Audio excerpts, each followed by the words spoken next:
So this is part 1 of lab 7. It's the non-inverting op-amp. It uses a negative feedback loop, so you can say V plus equals V minus, and then from the diagram V plus equals V in. So using KCL you can derive an expression for V out, and after algebra you get V out equals V in times R2 over R1 plus 1, where the actual gain is symbolized as R2 over R1 plus 1, and this whole op-amp purpose is to modify the input voltage so the output voltage is a lot bigger. Part 2. My unity gain amplifier, sort of voltage follower. So you have the potentiometer here. The middle white wire is connected to the middle port, which is connected to the non-inverted input of the op-amp, so pin 3, and that's also connected to A0. You have power ground for the potentiometer.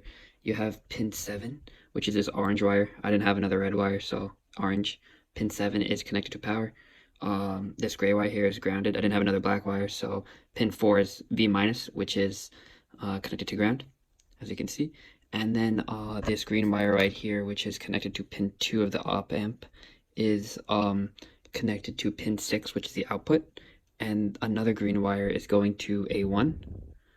And then this blue wire over here is the output pin, so pin 6 as well. And that's going to A3, or A2, sorry. So this is the Arduino code for part 2.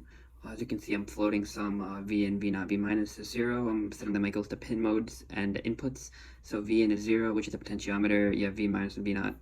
And then I'm reading the different values here. And then I'm separating them by a tab and putting them all into one string, exporting that string, and then delaying 50 ms. And then when we go to processing code, we have all the importing the data from the Arduino. We have we're going down, we have putting the voltages on the bottom of the screen depending on what voltages they are. And then we also have putting the values on the graph, so depending on if it's reading A0, A1, or A2, it'll print that respective value.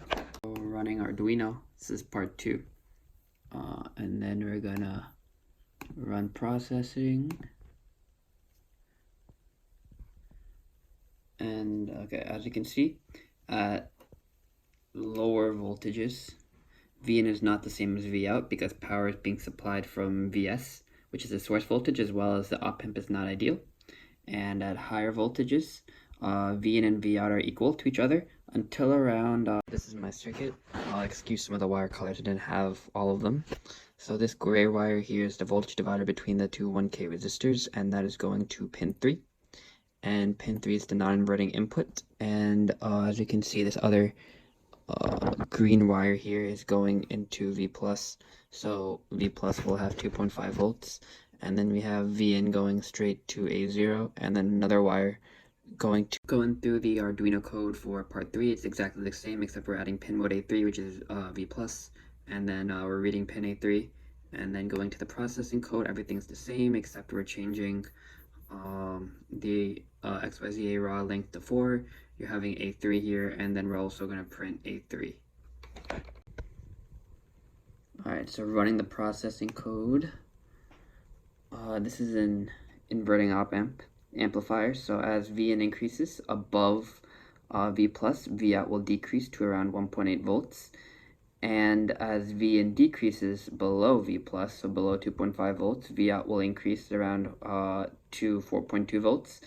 And then since the gain is -10 and this is an inverting amplifier, when V in increases, so this is part 4 of the lab. We're going to do KCL around node A here, and by doing that we get V in over R times C dVc dt, which is the current going through the capacitor. And by doing some algebra, you get V in over CR equals negative dVo dt. By integrating both sides, you get V naught as a function of time times -1 over RC times the integral of V in of t dt. And solving for -1 over RC by plugging in the resistance to the capacitance. This is my circuit for part 4. Same as circuit 3, except changing the resistor and putting a capacitor in place of the 10K resistor and changing the 1K to a 4.7K. So for part 4, when we run the processing, this is what we get.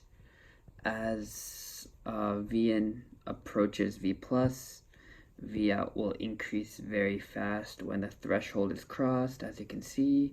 And then it'll also decrease linearly when when V in also increases a bit, and the capacitor will decrease when V in is over the threshold of 2.5 volts.